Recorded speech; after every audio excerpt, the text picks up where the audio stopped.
கர்த்தருக்கு ஸ்தோத்திரம். இந்த நாளுக்கான தேவ வார்த்தை உபாகமம் புஸ்தகம் 11ஆம் அதிகாரம் 25வது வசனம். உங்கள் முன் ஒருவரும் எதிர்த்து நிற்பதில்லை.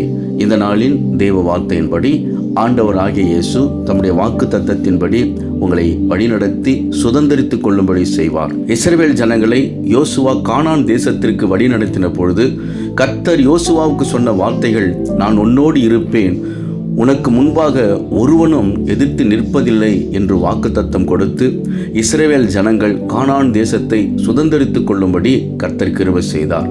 அன்பானவர்களே, நாம் எதிர்கொள்ளும் கடினமான சூழ்நிலையிலும் பயம் தரும் எதிர்ப்புகளிலும் தேவன் நம்மோடு இருக்கிறார் என்ற நம்பிக்கை இருந்தால் வெற்றி நிச்சயம்.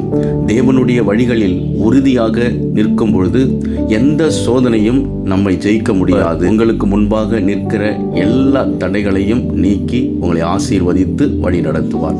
விசுவாசியுங்கள், மகிழ்ந்து களி கூறுங்கள். இயேசு உங்களை ஆசீர்வதிக்கிறார். ஆமேன்.